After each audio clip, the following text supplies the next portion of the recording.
Urban FM 104.5. Urban FM 104.5. Arturo, j'ai un secret enfoui en moi depuis des années. Catalina, je suis prêt à tout entendre. Tu n'es pas le père de... Livraison de gâteau. Bon anniversaire. C'est un moment décisif, il contre-attaque et le voit. Bon anniversaire. Je crois qu'il y a un but. On sait que c'est toi qui as kidnappé la fille du président. À vous. Livraison de gâteau. Bon anniversaire. Canal+ a 30 ans et on n'a pas fini de vous surprendre. Pour notre anniversaire, le décodeur est à 1000 francs à partir de la formule Évasion. Et pour célébrer ensemble, Canal+ vous offre chaque jour un abonnement de 30 mois à tout Canal+. Vous êtes sur les 104.5 Urban FM, la station urbaine. Voici René Ruth avec le canal versus du jour. Avec quoi d'après Le canal versus du jour. Le canal versus du jour. Donc, chers auditeurs, on est avec Canal+ qui nous accompagne dans la rubrique Versus. Donc, à l'occasion des 30 ans. Donc, on rappelle que Canal+ est au Gabon depuis 1992. Vous êtes à Access+, réabonnez-vous. Vous aurez droit à 30 jours offerts à la formule supérieure qui est Évasion+. Et pour terminer avec tout Canal+, si vous voulez réabonner à la formule Évasion+. Donc, on a la formule Access, Évasion, ensuite Essentiel+, Access+, Évasion+, et bien sûr tout Canal+. Et vous avez aussi les offres cumulatives. Donc, un abonné peut très bien avoir les 30 jours d'abonnement sur la formule supérieure et aussi bénéficier également des 30 mois d'abonnement à tout Canal+, aussi simple que ça. Donc, si j'utilise par exemple la formule, on va dire Essentiel+, je me réabonne, j'aurai droit non seulement aux 30 jours offerts à la formule supérieure qui est Access+, et aussi je suis éligible directement au tirage au sort. Le tirage au sort qui va me donner la possibilité ou non de gagner les 30 mois offerts à tout Canal+, qui est la dernière formule avec toutes les chaînes de Canal+. On n'oublie pas que samedi, c'est le 18 juin. Samedi, il y aura le concert de l'artiste Dadju et ce sera en direct sur Canal+ Première à 19h15 GMT. Donc Dadju fera son grand retour au Parc des Princes ce 18 juin et ce sera en direct sur Canal+ Première samedi à 19h15 GMT. Si vous n'êtes pas à la maison samedi à 19h15, vous êtes dans un taxi, vous êtes dans une cérémonie, vous aurez toujours la possibilité de suivre le concert, surtout si vous avez l'application MyCanal, aussi simple que ça. Donc ne ratez pas le concert de Dadju. Et si vous ne vous êtes pas encore réabonné, le décodeur est à 1000 francs CFA seulement. Et ça, c'est à l'occasion des 30 ans de Canal+. Sinon, des offres Canal+. Et on va aller avec le versus du jour. On va où avec le versus du jour aujourd'hui? Le versus du jour nous emmène à comparer deux avions de chasse. Donc, comme c'est... Les avions de chasse, tu t'inscris dans la logique de la guerre en Ukraine, en fait. Tu vois, parce que la dernière fois, on a entendu un certain nom. Oh, est-ce que les Russes ont utilisé le Sukhoi? Est-ce que les Américains vont envoyer le F-22? Mais qu'est-ce que c'est ça encore? Le Raptor F-22. Tu as entendu ça où? Dans le film La chute de la Maison Blanche. Ouais, la chute. Et dans quel film aussi? J'ai oublié. Transformers. Oui, dans Transformers.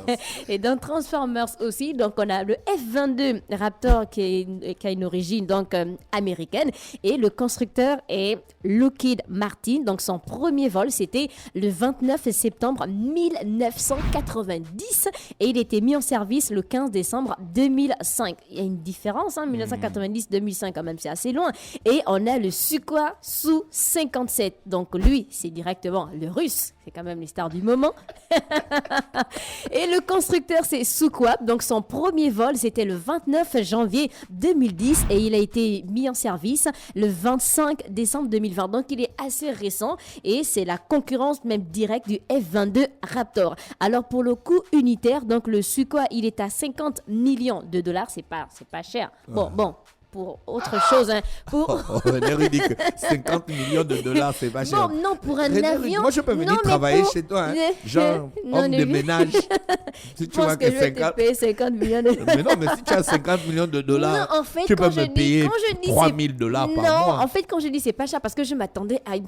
En fait, quand on parle de certains produits, tu t'attends à avoir des sommes comme 1 milliard, tu vois, pas de francs CFA, 1 milliard de dollars. Mais après, quand tu regardes le coût unitaire. 50 millions de dollars, c'est beaucoup en francs C'est CFA. beaucoup en francs CFA, mais quand même, quand on parle d'avions de chasse, et par rapport à tout ce qui rentre en compte, tu te dis que ça, là, ça coûte forcément des milliards en dollars.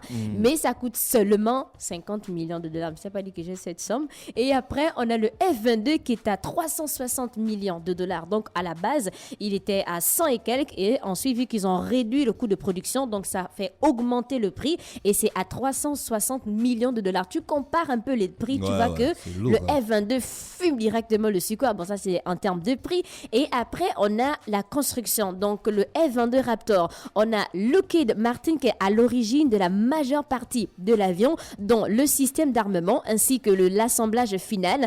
Et la division défense de Boeing a de son côté fourni les ailes et le fuselage arrière. Et c'est chargé aussi de l'entretien de l'avionique. Donc, on a la possibilité d'avoir un appareil et qui a été construit par plusieurs entreprises. Donc, une entreprise va donner le moteur, l'autre va donner les ailes, L'autre va donner les l'autre va réacteurs. donner les réacteurs. Mais après, est-ce que c'est directement compatible? C'est pas dangereux de construire. Bon, c'est pareil pour non, les mais véhicules.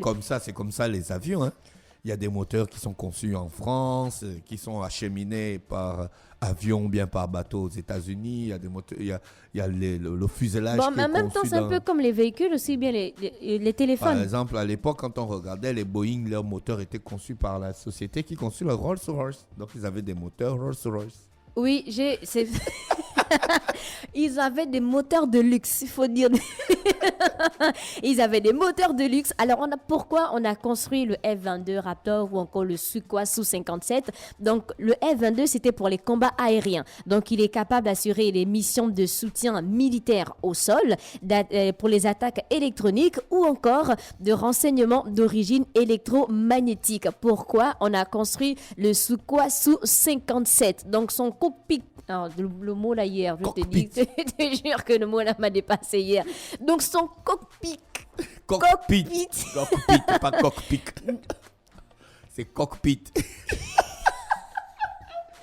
En fait, c'est que. Tu m'épuises. Mais j'ai dit cockpit. Oui, cockpit. Donc, son cockpit est automatisé afin que le ou encore la pilote puisse se concentrer seulement sur sa mission. Donc, si le pilote peut interagir seulement pour faire au démarrage ou encore en fait pour déposer l'avion. Donc là après, le pilote peut se concentrer seulement sur sa mission et il peut se dissimuler facilement grâce à son camouflage force au radar. Et pour le plus aussi du Sukhoi Su-57, il est capable de tirer simultanément 72 missiles sur plusieurs cibles en même temps. Oui, 72 missiles sur 36 cibles qu'il détecte à une distance de 600 km. Ben, dis-moi d'abord 600 km, c'est d'ici jusqu'où la fois C'est d'ici jusqu'à Oyem. Donc je ne crois plus. Mais non, donc je ne crois plus quand même. C'est la distance, attends, faut pas. Non, c'est quand même abusé la fraîche. Non, sérieusement. C'est d'ici jusqu'à Oyem, 600 km. 600 km, donc c'est d'ici jusqu'à Oyem. Le gars, il tire, bim, ça te touche directement. Il faut qu'ils arrêtent un peu. Est-ce que c'est pas de l'enfumage au grand G? Et après, on a donc la production. Donc, le F-2 Raptor à... F-22 Raptor, c'est seulement 187 donc produits. Et le Sukhoi seulement. En fait, ils ont arrêté la production parce qu'ils disent que ça coûte un peu plus cher. Et ils voulaient se concentrer sur le F-23. Donc, on a seulement 187 produits. Et le Sukhoi, c'est pas beaucoup. En fait, ils n'ont pas dépassé une vingtaine. Et on a la longueur. Donc, le F-22 Raptor, c'est 18,90 mètres. Et le Sukhoi Su-57, c'est 19,70 mètres. Et pour le carburant, ta voiture consomme combien? Dans des litres. Ah, moi, je ne m'intéresse pas à tout ça. Je conduis seulement. Oh! Ouais. Tu t'intéresses pas à ça. Donc le Sukhoi Su, c'est 10 300 litres. Quand on parle de carburant, c'est assez énorme. Et on allait regarder donc les poids. Donc le F-22 Raptor à vide, c'est 14 379 kilos. Donc ça, c'est à vide. Hein. À vide, il n'y a rien à l'intérieur. Et pour le Sukhoi Su-57, à vide, il est à 18 500 kilos. Donc là, affaire de poids, le Sukhoi Su-57 fume directement exactement le F2 rapport à vide. Et maintenant, le poids maximal. Donc, on a le F-22, c'est 36 288 kilos. Et le Qu'il peut Sukwassu. porter. Oui, qui peut Donc, avec porter. les missiles, les bombes Avec, et oui, tout ça. 36 200. En fait, c'est carrément le double de son poids à vide. Et aussi, pour le Sukwassu 57, c'est 37 000 kilos, en fait. Poids maximal. Et la vitesse, ta voiture, c'est combien? Non, ton véhicule, c'est combien? Mon Quand on véhicule. parle de vitesse, oui. 230 km. 230 km/h. Alors, le F-22 Raptor, c'est 2410 km/h. Et le Sukwassu, c'est 2600 km/h. Et Donc, c'est un peu de voir un peu la vitesse. C'est que donc il fait j'ai peut-être essayé. 3 ou 4 minutes pour arriver à Oyem. Et c'est peut-être même c'est trop, 3 minutes. Non, peut-être même que c'est trop, les 3 ou 4 minutes là. Alors, Est-ce que les deux arrivent à passer à Mach? Bon, c'est ceux qui passent à Mach 1 ou à Mach 2. Mach 1, Mach 2, La vitesse la du vitesse du son. Oui, en fait, j'avais Tu vois, parce que quand il y a l'image. le J'avais quand il y a l'image le en défilé tête. le 17 août, quand les chasseurs passent, au moment où tu sors, ils sont déjà loin. Oui, en fait, et il n'y a que le son qui reste. En fait, Voilà, quand tu as donc. parlé de Mach, j'avais l'image même. Quand en ils fait. passent, Oui. quand tu entends le bruit, ils sont déjà Ils partis. sont déjà loin. J'ai regardé une vidéo de du Sukwassu 57, ils ont parlé d'une image, c'est par rapport au mur du son. Je me disais que mais c'est ça, la vitesse, en fait, si je suis à l'intérieur, je vais m'évanouir. Oui, tu peux t'évanouir si tu n'es pas formé. Je peux m'évanouir. Et on a montré aussi la manière dont les pilotes, en fait, s'entraînent pour piloter cet avion-là, donc le Sukwassu 57. Donc, ils sont dans une pièce et ils sont dans un appareil. Donc, ça tourne au fur et à mesure une vitesse et le visage de la personne change. Ça fait comme si elle vieillissait en quelques secondes. Donc, si tu n'es pas apte, en fait, on va te dire que non, tu n'as pas la possibilité parce que c'est à un certain niveau.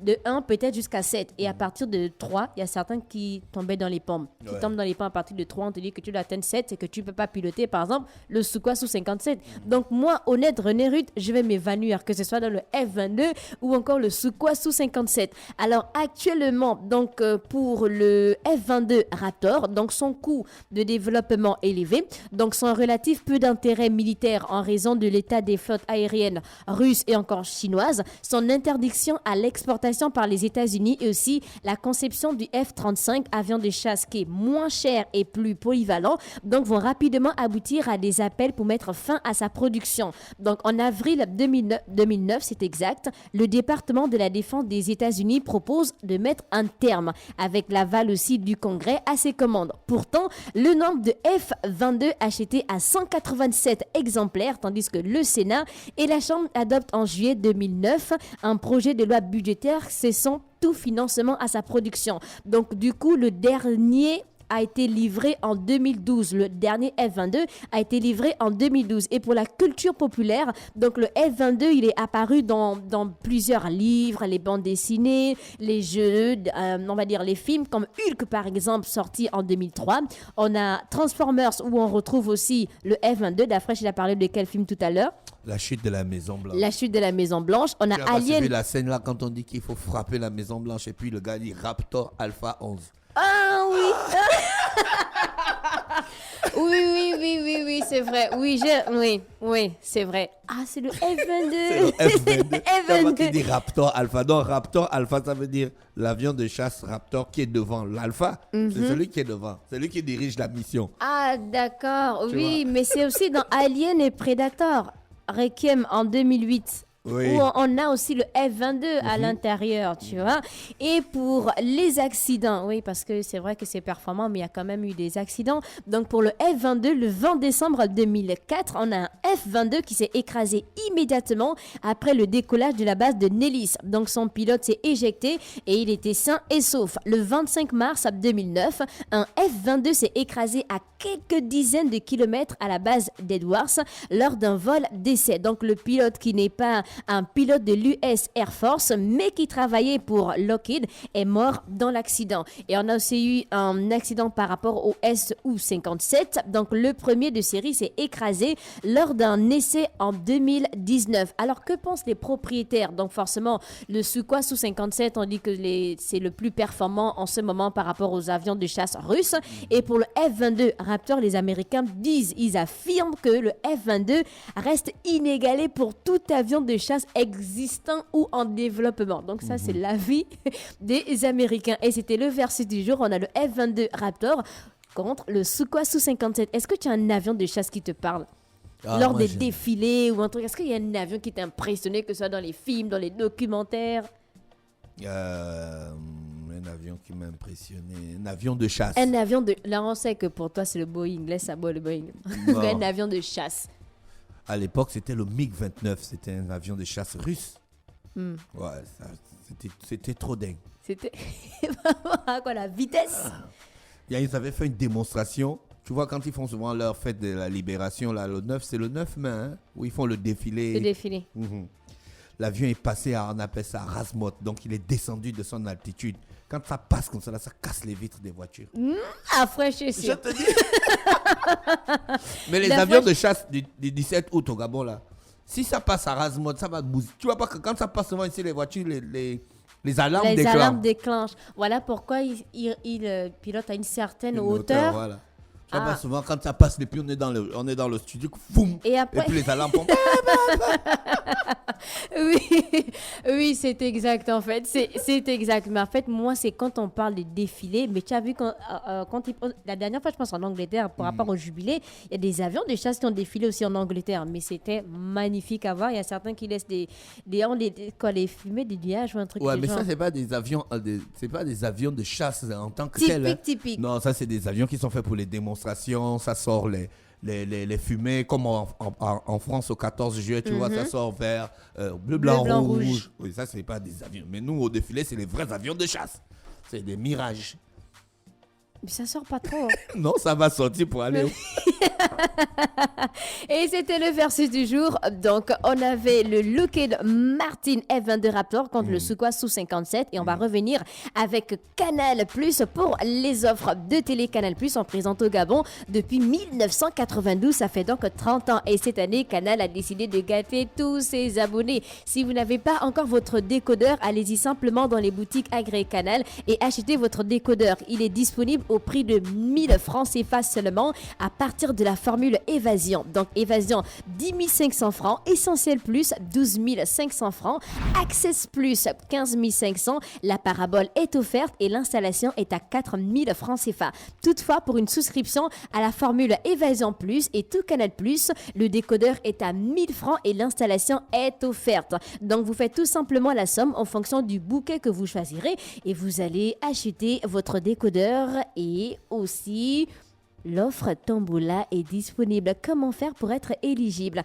Alors, pour tout réabonnement, Canal vous offre 30 mois d'abonnement à tout Canal+, mais c'est par tirage au sort. On ne dit pas que si vous vous réabonnez maintenant, vous aurez droit directement aux 30 mois d'abonnement. Non, si vous vous réabonnez maintenant, vous êtes éligible pour le tirage au sort. Donc, il vous donnera droit ou non aux 30 mois d'abonnement à tout Canal+. On rappelle que 30 mois, c'est quand même 2 ans et 6 mois. Après, on a des exemples. Un abonné était sur la formule Access au 31 mai au soir et qui se réabonne courant juin à la formule Access va bénéficier immédiatement le jour du réabonnement de la formule Évasion pendant 30 jours. Donc là, on est dans l'offre ODD, c'est l'ouverture de droit. Pour tout réabonnement sur sa formule, l'abonné profite immédiatement de 30 jours offerts à la formule supérieure. Je vais rappeler les différentes formules. Vous avez Access, Évasion, Essentiel Plus, Access Plus, Évasion Plus et bien sûr tout Canal Plus. N'oubliez pas qu'il y a l'offre cumulative. Un abonné peut très bien avoir les 30 jours d'abonnement sur la formule supérieure et bénéficier également des 30 mois d'abonnement à tout Canal+. Et on ne va pas aussi oublier le concert de Dadju qui fera son grand retour au Parc des Princes samedi 18 juin. Donc ce sera en direct, en live sur Canal+, première samedi à 19h15 GMT. Et c'était tout. N'oubliez pas d'aller acheter votre décodeur Canal+, qui est disponible au prix de 1000 francs CFA. Merci René Ruth avec nous ce matin sur les 104.5 Urban FM, la station urbaine dans le Da Fresh Morning. Urban FM 104.5.